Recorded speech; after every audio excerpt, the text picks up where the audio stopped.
in time travel. And this time we're going to time travel back to before 2011, before I owned my amazing handmade Marini-made Davidic harp, as they call it, well, it's actually a lyre.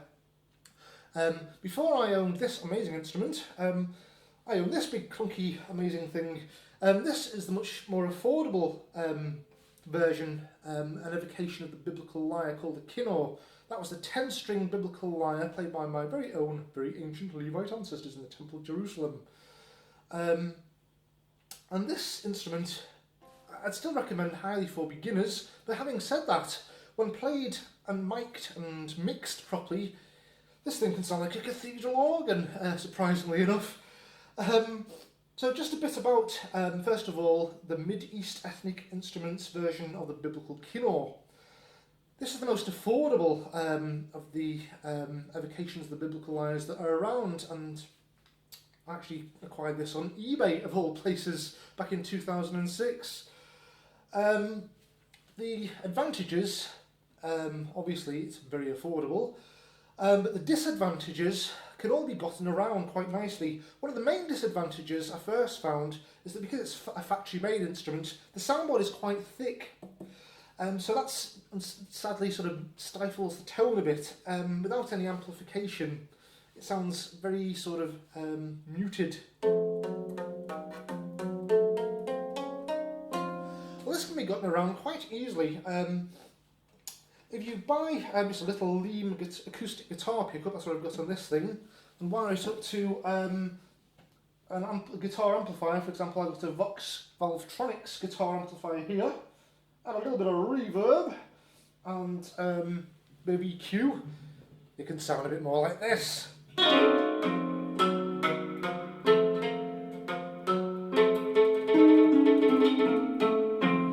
Nice, solid sound. And when properly mixed, it can sound absolutely amazing. I decided to do this with one of my early 2009 recordings, when I had it remastered at the beginning of this year. The album was called Lyre of the Levites. It was my second album after King David's Lyre, Echoes of Ancient Israel.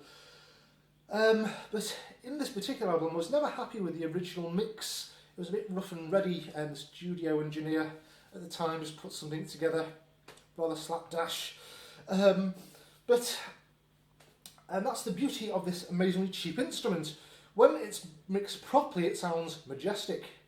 And a majestic bit of serendipity happened also in 2009 when I got in touch with the amazingly, unfeasibly talented young producer and composer called Dominic Johnson, who now records all sorts of things for films all over the world.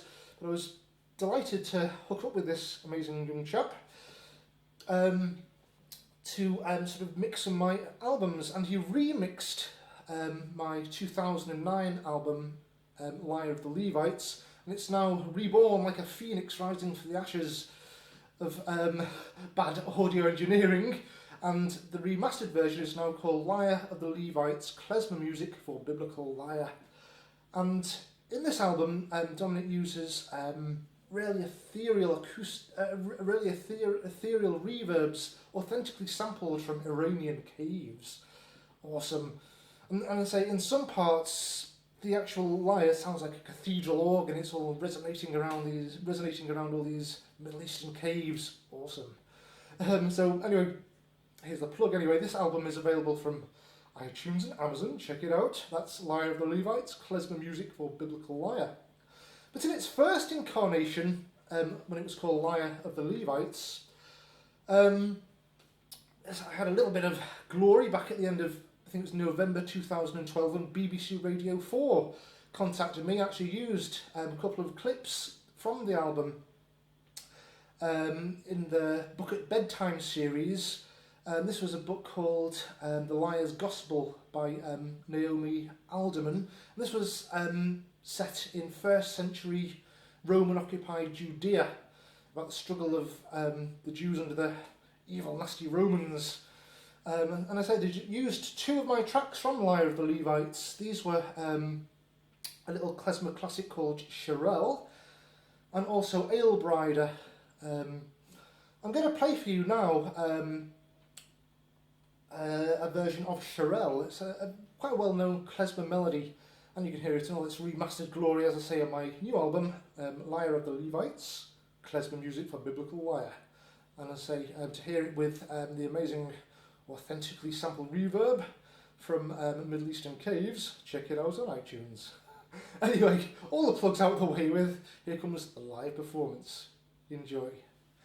And if you want one of these things, as I say, look at my website blog, How to Acquire a Lyre.